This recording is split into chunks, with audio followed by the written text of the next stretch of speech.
My father died when I was 11 years old, and I became kind of a tough kid after that to handle. My mother couldn't handle me, sent me off to military school.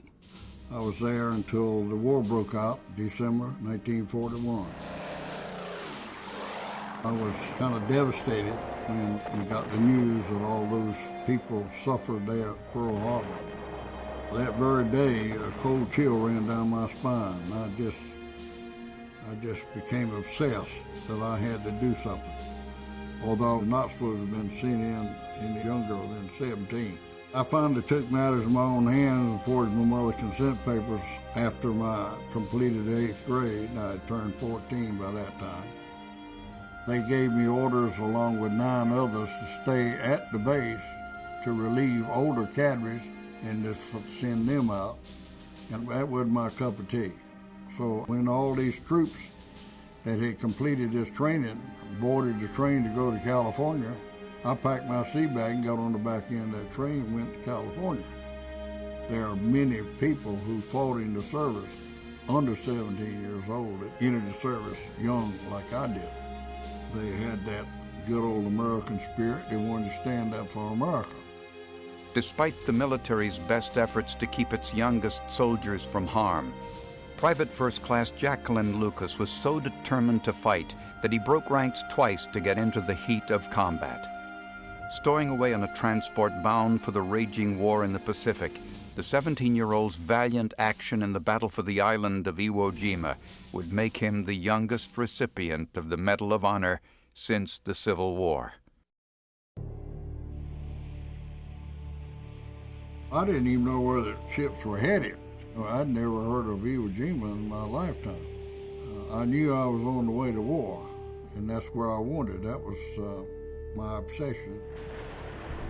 Thank goodness I didn't have to go in the first wave. So when we went in, it was all hell broke loose about artillery, just tearing people up. And it was just a continuation from night and day for the rest of that battle. We lost 5,320 men in the first 2 days of that battle. It was up by the first airfield where my action took place the second day. We had knocked out this pillbox, and this 4-man fire team that I was attached to, we ran down into one of these trenches to take cover from all this direct fire that was coming our way.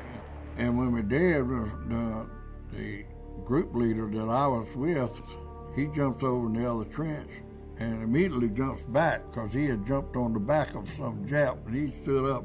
He came back in our trench quick. Well, all hell broke loose then. We opened fire on the Japanese. I opened fire. I shot 2. The second shot, my rifle, of all things, my rifle jammed. When I reached down to unjam my rifle, I saw 2 grenades. How long had it been down there? I didn't know. 2 seconds? If my rifle had not jammed and would have probably wounded all of us, not killed us, but wounded us, and then those Japs who we were supposed to be killing in front of us would have finished us off. So I hollered grenades and dove for the grenades to cover them with my body. Only one went off, so one tore me up pretty bad. Finally, another outfit moving up saw me, and I kept moving the fingers on my left hand to indicate, to let somebody know I was still alive. And then they came in and got me, and they started running with me and take me back away from the immediate action. I was finally discharged about the first part of September. Of course, I had to go home and see my gal friend and get some lip sugar. But Mr. Truman called me and interrupted my plans there. President Truman decorates a group of 14 Marine and Navy men for heroism above and beyond the call of duty. 17-year-old Private Lucas, who enlisted at 14, threw himself on an exploding grenade to save his fellow men. I walked up there and saluted, and the president said, "I'd rather have this medal than be president of the United States." And I said, "Sir, I'll swap you." And he just laughed. Then a couple of days later, he takes us to New York, and we had a parade down Fifth Avenue. I was getting so much attention from the girls.